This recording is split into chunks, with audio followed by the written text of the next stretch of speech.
Assalamualaikum warahmatullahi taala wabarakatuh. Syukur kita kepada Allah Subhanahu wa taala kerana Allah Subhanahu wa taala telah mengizinkan kita untuk menunaikan tanggungjawab yang utama, iaitu bersolat berjemaah pada waktu subuh ini.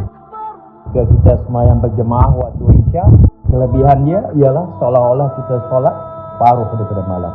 Dan alhamdulillah kita dapat menunaikan solat kita pada solat subuh ini, dan kelebihan dia ialah seolah-olah kita solat sepanjang malam.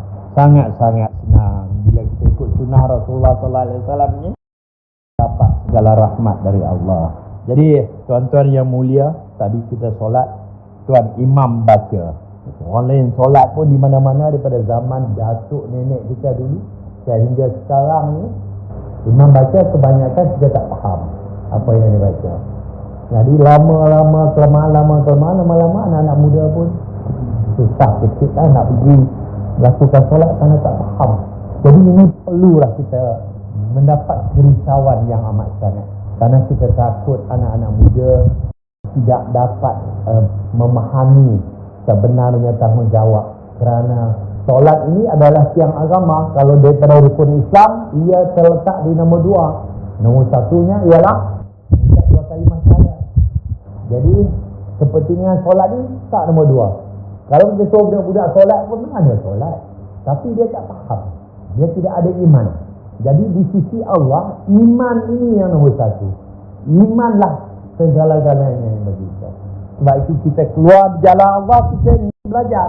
Kita belajar macam mana nak meningkatkan iman, dan kita untuk melakukan amal. Kita ada iman, kita ada ilmu banyak, tapi kita tak amal.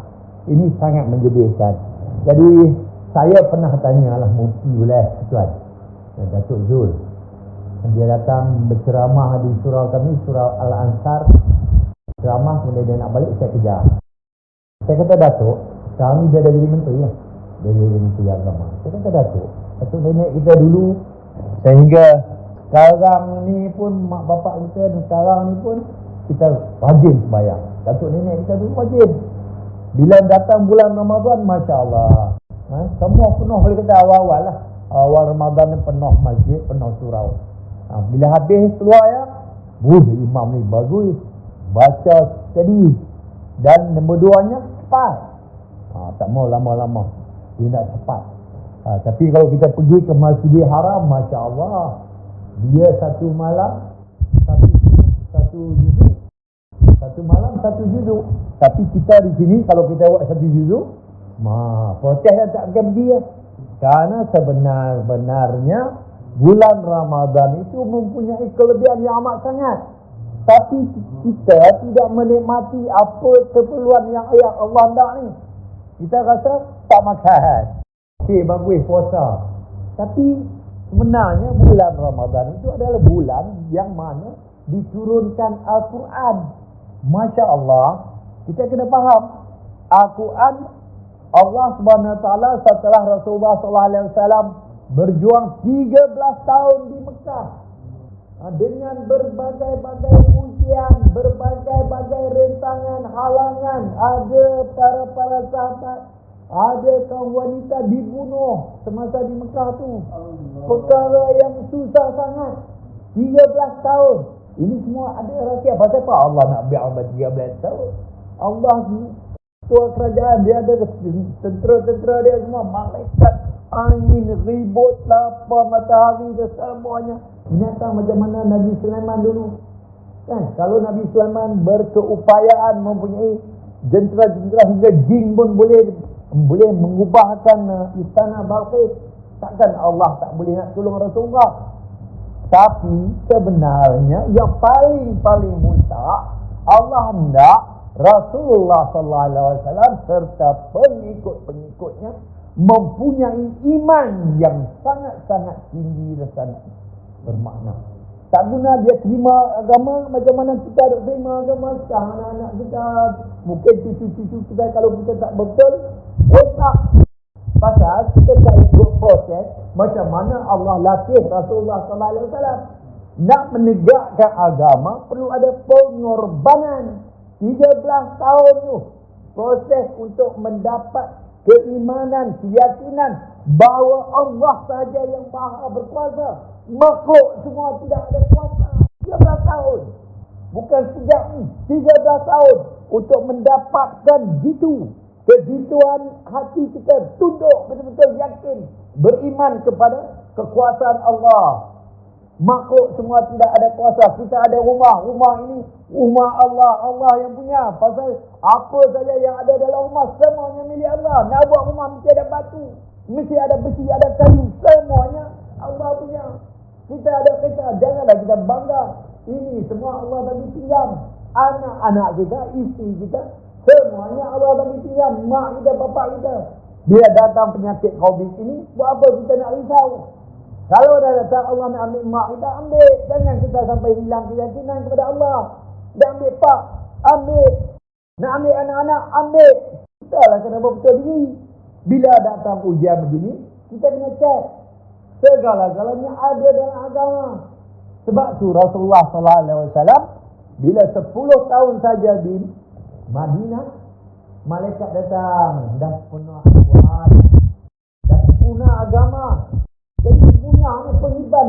Al-Quran ini adalah menjelaskan bagaimana kita nak bawa penghidupan di dunia dan kejayaan di akhirat. Dunia ni sementara. Jadi bila kita duduk sementara, kita buatlah usaha betul-betul di dunia. Jangan kita tertipu dengan wang ringgit kekayaan. Tak perlu. Rasulullah punya 11 isteri. Tak ada masalah apa. Bukan dia bagi banglo besar-besar. Dah. Yang paling besar Rasulullah hanya iman. Yakin kepada Allah. Kehidupan dunia ni hanya sementara. Kalau kita mati COVID pun tak apa. Mati syahid. Janganlah risau. Buat apa yang sampai nak bunuh diri sekarang ni? Masya Allah. Jadi kita ni kena ada tanggungjawab lah. Tuan-tuan, bila berlaku COVID ni di Eropah sekarang ni, jadi dibenarkan semua pihak-pihak gereja datang melawat ke hospital untuk berdakwah. Orang masuk ke hospital dia, pihak-pihak gereja datang dakwah. Yakinlah kepada Tuhan dia pemerintah orang macam dakwah. Dan kita ni pun, dai-dai pun mesti jangan kita lari.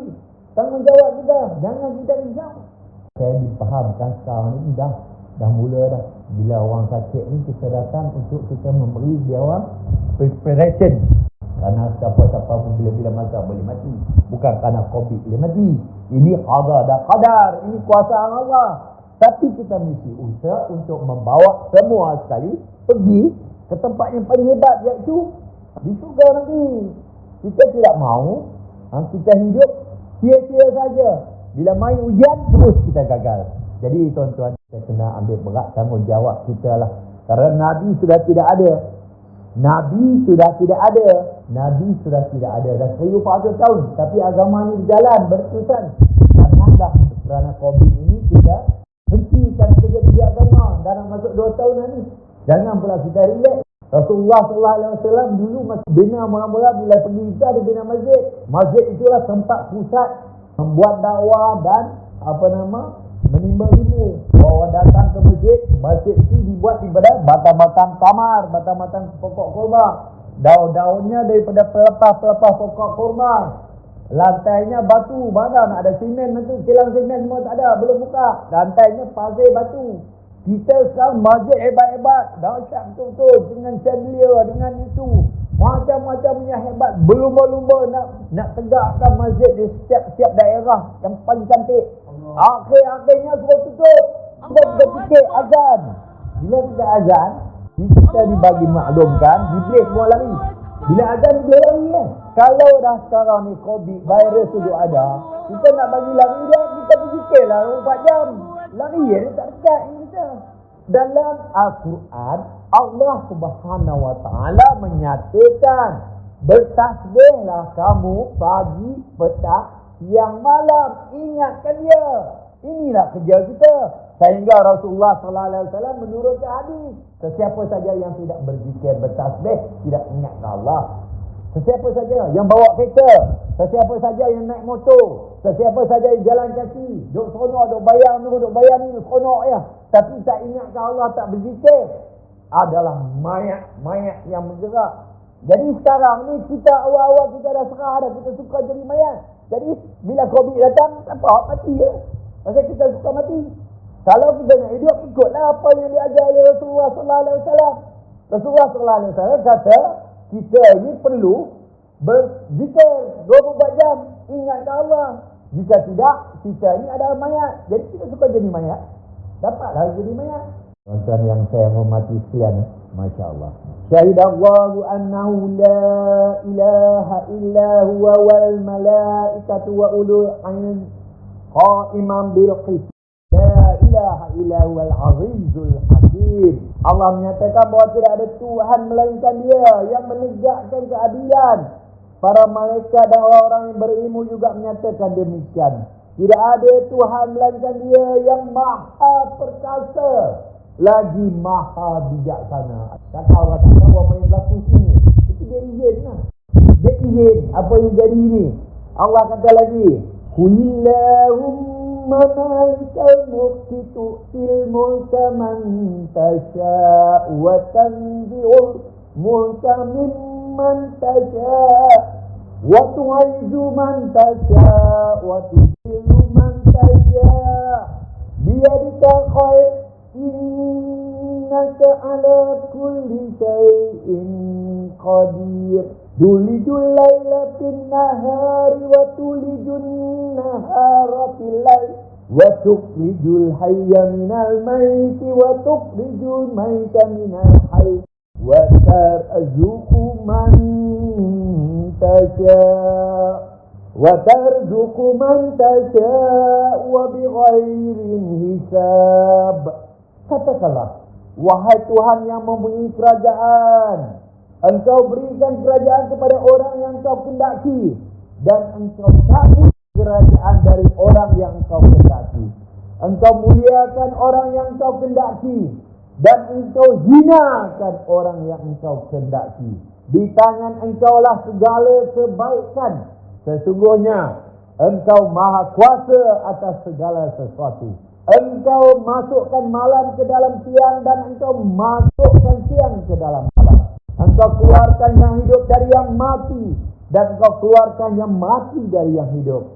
Dan Engkaulah beri rezeki siapa yang Engkau kendaki tanpa hisab. Masya Allah. Allahumma salli ala sayyidina Muhammad. Surah Al-Imran ayat 26 hingga 27. Suatu bila Rasulullah sallallahu alaihi wasallam, malaikat datang bagi tahu Al-Quran dah sempurna, terus Rasulullah pergi buat haji. Di Arafah dia kata, wahai umatku kalian, tidak ada apa yang aku tinggalkan kepada kalian melainkan dua perkara, Al-Quran dan Al-Sunnah. Inilah yang kau kena belajar. Bila datang bulan Ramadan, kita khatam Al-Quran, khatam, berebut khatam Al-Quran. Satu benda pun tak faham. Macam kita tak ambil minat untuk nak faham Al-Quran. Sekarang ni tak seperti masa-masa dulu, tuan-tuan. Masa datuk-datuk nenek kita dulu, bapa kita dulu, Al-Quran macam itu ada, tak ada. Yang ada sini. Ada banyak surau-surau tak ada dulu. Tak ada siapa nak sedekah Al-Quran dulu. Ustaz-ustaz pun zaman-zaman dulu, kampung-kampung tak ada. Sekarang ni Masya Allah, penuh ustaz. Hafiz pun banyak. Tapi hujan. Iblis pun lagi kuat buat ria. Bila ada ilmu-ilmu, para pakar ilmuwan. Kita jangan risau bila orang yang banyak ilmu tapi dia tak amal.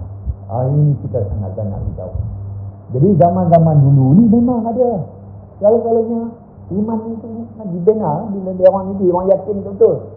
Bayangkan zaman dulu, kampung-kampung tidak ada perhubungan, tak boleh nak pergi bandar, jambatan tak ada. Duduk dalam kampung tu segala-galanya ada, Allah bagi semua. Pasal tak boleh apa?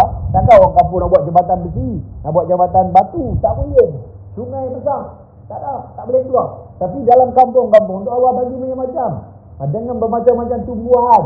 Ada sawahnya, ada ni sayur belakang rumah, segala-galanya. Kelang roti ke, kelang curry powder ke, tak ada tu. Nak beli batu lesung ni nak pun tak ada. Jadi macam makan kuah-kuah ya, kuah air. Tapi Masya Allah, banyakkan tafsir-tafsir yang dulu tonton nombor semua dulu dia orang memang susah-susah, tapi otak dia makan benda natural, makan benda-benda kampung. Sekarang ni Masya Allah, semua orang dah jumpa Tuhan baru, iaitu duit, dia boleh beli macam-macam. Cuba kita bayangkanlah tuan-tuan, Rasulullah SAW Masa zaman dia, zaman yang terbaik adalah zaman Rasulullah, zaman terbaik. Apa yang ada pada zaman Rasulullah? Hanya ada buah kurma. Dia tak makan 40 hari. Hanya ada makan buah kurma dengan air. Biasa rumah dia tak berasap. Pasal tak ada tepung, tak ada apa pun tak ada. Masa di Madinah 10 tahun, bayangkan. Tapi agama dibawa. Kita ni Masya Allah, kita makan macam-macam. Buah durian, buah rambutan, buah manggis, buah nanas, buah apple, orange, apa saja semua kita ada. Buah kurma, pagi sahur, buah kurma ada. Segala-gala buahnya ada Allah lagi. Allah Maha Mulia, Maha Pengasih, dia kasih kat kita. Masa zaman Rasulullah berapa, dia tak bagi buah durian kat Rasulullah. Buah mangga, menggelam, semua tak ada. Itu baik-baik buah tak ada. Buat kerja agama Rasulullah, dia dapat buah kurma, buah apa? Zaitun. Lagi buah apa dia dapat? Kalau pergi ke belah-belah kawasan Syam, adalah buah-buah lain. Tapi dia duduk di Mekah. Jadi Rasul dia duduk di Mekah. Apa yang dia dapat? Kita ni Masya Allah, macam-macam kita dapat buah daripada Middle East, kita dapat buah daripada Eropah, kita dapat buah Australia, buah China, buah daripada negara China. Semuanya kita dapat. Tapi apa yang kita bagi balik kepada Allah? Allah bagi ni takkan bagi free. Dia bagi macam-macam. Air dia turun ni free. Hanya ni main-main kat jabatan-jabatan tentu atau syarikat-syarikat tentu, dia tak ambil cas kita. Kalau ada dia dapat free air. Minyak pun sama juga. Minyak Allah Ta'ala keluarkan daripada bumi free. Main kat kita charge. Tak takut dengan Allah. Kita tak binakan apa yang Allah nak, apa yang Rasul ajar. Kita kena binakan segala kekayaan yang dikurniakan oleh Allah ikut jalan yang betul. Cuba kita bayang, Allah Subhanahu Wa Taala dia bagi dekat India 600 tahun Islam memerintah. 600 tahun, 500 ke 600 tahun Islam memerintah. Pemimpin-pemimpin Asoka, Aurangzeb, Jahangir yang bina Taj Mahal kat bini dia, punya sayang dia kat bini dia, bina Taj Mahal, the Great, semuanya Islam dulu ni, bawa Islam. Tapi penghujung hampir-hampir 500-600 tahun, cinta kepada dunia, cinta kepada perempuan, wanita, harta, takhta, ini lingkup. Serupa juga di Spanyol. Spanyol 700 tahun Islam memerintah. Islam memerintah Spain. Kita suka kan Real Madrid bola albuang kan, tapi itu adalah negara Islam 700 tahun. Mula-mula 100 tahun, mula-mula bila kita perang dulu ni, orang Mur pergi lawan perang sana, orang-orang tempatan dia belok pasal dia kerjaan dewan tu dulu ni tekan teruk sangat. Jadi rakyat dah tak ada kecintaan kepada pemerintah. Pasal dengan cukainya apa semuanya, jadi dia belok. Bila Islam datang dia tak sokong pemerintah, dia biar itu. Jadi bila datang Islam memulanya sangat bagus, membawa agama yang sempurna. Tapi bila mai 100-200 tahun, anak-anak kemudian ni, dia suka kepada wanita, dia suka pada harta, dia suka kepada takhta. Habis main-main bujung, habis kena potong, habis bunuh, habis semua orang Islam. Kalau kita pergi sekarang ke Cordoba, masjid-masjid, asalnya gereja, tukar masjid jadi patah balik jadi gereja. Ini terbukti, Allah tunjuk terang-terang. Dan sekarang ni Allah bagi kepada orang Islam yang menghayati agama Islam, yang tinggal di negara kafir, Sri Lanka, 10% dia penduduk dia India, 10% dia penduduk dia orang Islam. Serupa juga Pulau Fiji di Sri Lanka, perusahaan besar kekayaannya semua ada pada orang Islam. Sekarang ni teruk sikit pasal bila mereka dah menang dengan pada peperangan melawan orang Tamil Tiger, mereka mula menekan balik orang Islam yang bantu banyak rakyat-rakyat tu. Orang Islam ni datang daripada selatan India asalnya. Kerana Sri Lanka ini penduduk asal ialah Sinhalese. Sinhalese beragama Buddha. Jadi bangsa Sinhalese ni ada agama Buddha, ada agama Kristian. Islam tak ramai. Ada juga Islam daripada Sinhalese, tapi pendatang orang Islam ni sebagai, dan mereka menguasai ekonomi. Kemudian sekarang ini akan ditekan untuk nak membantu balik pribumi dia. Tapi juga ada hujan dan rosak negara itu. Silap mau cakap politik lah. Tapi macam Fiji tuan-tuan, orang sana yang pendatang sana ni kan negara Fiji, dia orang asli ya, macam mana orang asli ni ya, macam mana di New Zealand dan semua pulau-pulau sana, banyak datang daripada India, beragama Islam dan beragama Islam dan beragama Hindu. Tapi Islam Masya Allah menguasai ekonomi juga. Hindu ada juga, tapi tak ramai yang berjaya. Lebih ramai orang Islam berjaya. Sehingga Perdana Menteri Fiji adalah orang Islam. Kerajaan dia, menteri-menteri, banyak orang Islam. Akhir-akhirnya, Pulang Tentera menggulingkan kerajaan yang dipimpin orang itu. Apa yang saya nak cerita ialah bila kita di mana saja berada, kita membawa agama dalam cara penghidupan kita, Allah akan bantu. Orang akan suka. Jangan kita tunjuk akhlak yang tak baik. Mestilah kita ikut sunnah. Bila jumpa orang, senyum lah. Bila jumpa orang, kita beri salam lah. Sekarang ni kita hanya bagi salam pada orang yang kita kenal. Kita tak ikut lagi apa ajaran Rasul. Susah nak senyum. Jangan senyum kepada wanita. Sama-sama kita lelaki ni senyumlah. Tak mau nak senyum. Ini sunnah yang besar. Kalau kita pergi ke Masjid Haram, Masjid Nabawi, berapa ramai orang yang senyum sebut. Tak ada. Kalau tak jaya pergi lah. Lepas ni, lepas tadi pergi lah tengok. Betul tak orang menghayati agama ini? Tak ada bagi salam. Ada ini sunnah yang besar. Jadi, sangatlah mustahak. Ya, tuan-tuan yang saya kasih sekalian. Kita hidup ni, cuba kita berhati. Nak beli kereta, nak beli motor, nak beli peti ais, nak beli kipas, televisyen, apa lagi. Macam-macam sekarang benda-benda elektronik, apa semua benda-benda ni, audio-audio apa semua. Bila kita beli, kita ada duit banyak. Ni Tuhan baru ni. Banyak orang cukup harap sangat-sangat ni. Puja duit ni. Jadi bila kita pergi beli benda-benda ni, apa yang kita dapat? Beli televisyen, apa dapat? Dapat televisyen. Ya. Beli motor dapat apa? Motor. Apa lagi yang kita dapat? Bila kita beli kereta, dapat kereta. Apa dia lagi yang kedai kereta tu bagi kita? Manual. Beli kereta, tak ada manual. Mampu kereta, tak kerti nak repair, tak kerti nak pesan beli, tak ada apa, tak ada apa. Beli kereta pun balik. Jadi untuk Arab membawa dulu, rosak sikit, tinggal kereta di jalan, dia beli kereta baru. Pasal zaman kegemilangan, minyak mula-mula jumpa. Tak boleh nak repair, wanggap kalau sikit, tinggal. Pasal apa? Komen tak ada, apa tak ada. Jadi, syarikat itu memberi manual. Dalam buku panduan dia, buku manual tu, macam mana kita nak on television, macam mana nak adjust warna dia, macam mana nak ni, semuanya dia bagi. Betul tak? Ni Allah bagi cipta manusia ni, di cipta dunia ni, manusia paling hebat. Dalam semua makhluk kita yang paling hebat. Apa yang Allah bagi kepada kita? Otak. Binatang tidak ada otak. Otak dia ada, tapi akal tak ada.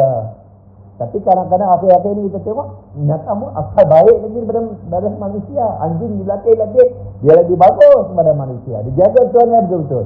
Kita manusia ni sekarang hidup lebih teruk daripada binatang. Dia tak kira dah. Mak dia sapu. Perempuan dengan perempuan boleh. Lelaki dengan lelaki boleh. Depan boleh, belakang pun boleh. Ini apa dah jadi ni? Ini apa jadi ni? Tak-tak aku ada cerita lah. Zaman Nabi Lut. Dimusnahkan habis. Sekarang jadi balik ni zaman sekarang ni, zaman jahiliah yang paling teruk. Siapa nak betul?